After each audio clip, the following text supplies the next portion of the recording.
श्री गणेशाय नमः। परम गुरुदेवेभ्यो नमः। माता पिता चरण कमलेभ्यो नमः। प्रिय बंधुओं, पूर्व समय में देवता और दैत्यों ने मिलकर समुद्र का मंथन किया था। उस समय कौन कौन सी वस्तुएं समुद्र से निकली थी, आज हम उन्हीं वस्तुओं के बारे में आपको बता रहे हैं। जब समुद्र मंथन हुआ था उसमें सर्वप्रथम हलाहल निकला था, जिसे आजकल की भाषा में हम जहर कहते हैं। तो इस हलाहल की ज्वाला से सारा जगत जलने लगा। तब देवताओं ने और दैत्यों ने मिलकर भगवान शंकर जी से इसका समाधान पूछा था कि भगवान, इसका समाधान कैसे होगा, इस हलाहल की ज्वाला से हम मुक्ति कैसे प्राप्त करेंगे। तब भगवान शंकर जी ने इस हलाहल को पी लिया था। उस जहर के पीने के कारण भगवान शंकर जी का कंठ नीला हो गया था। तब से भगवान शंकर का नाम नीलकंठेश्वर जगत में प्रसिद्ध हुआ। दूसरा, श्वेत वर्ण का यानी सफ़ेद रंग का एक उच्चैःश्रवा नाम का घोड़ा निकला था। तो सबने मिलकर यह घोड़ा दैत्यराज बलि को दे दिया था, जिसे बाद में एक बार फिर देवासुर संग्राम हुआ। बलि का और देवताओं का फिर युद्ध हुआ, जिसमें देवता लोग जीत गए और देवताओं ने वह घोड़ा राजा बलि से छिना लिया था। तीसरा, रत्न निकला ऐरावत नाम का हाथी, जो सफ़ेद रंग का था और इसके 5 मुख थे। ये ऐरावत नाम का हाथी इंद्र को दे दिया गया।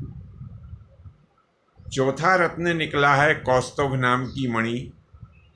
यह दिव्य मणि भगवान विष्णु को दे दी गई। 5वां रत्न कामधेनु गाय के रूप में प्रकट हुआ। यह कामधेनु गाय ऋषियों के लिए दे दी गई।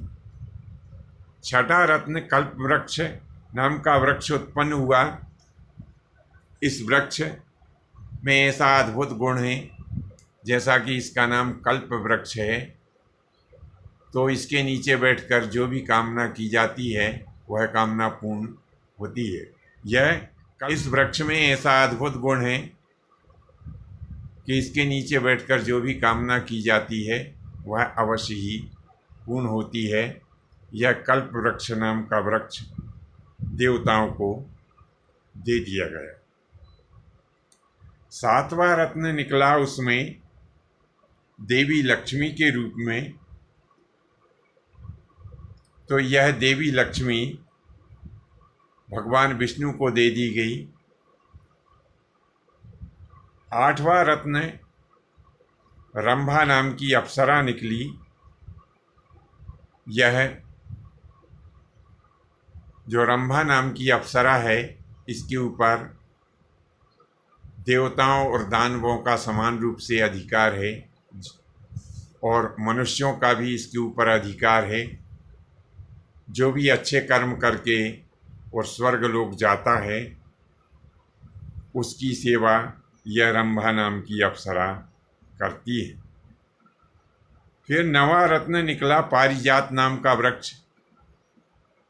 यह पारिजात नाम का वृक्ष भी अष्टसिद्धि नवनिधि को देने वाला है और यह देवताओं को दे दिया गया। यह स्वर्ग में इंद्र के भवन में शोभायमान है।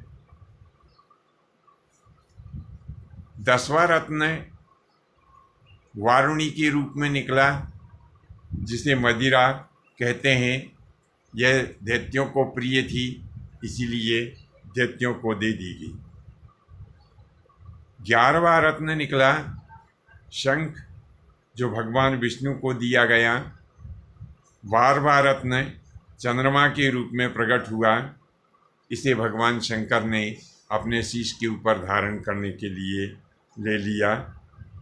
13वां रत्न धन्वंतरी वैद्य के रूप में प्रकट हुआ, जिन्होंने बाद में आयुर्वेद की रचना की। 14वां रत्न अमृत कलश के रूप में प्रकट हुआ, जिसे स्वयं भगवान धन्वंतरी अपने कंधे के ऊपर धारण करके और समुद्र से प्रकट हुए थे। तो बंधुओं, यह जो पुराणों में वर्णित 14 रत्नों की जानकारी है वह आप लोगों की सेवा में प्रस्तुत की गई। आपको हमारा यह भाग कैसा लगा नीचे कमेंट्स बॉक्स में अवश्य लिखें।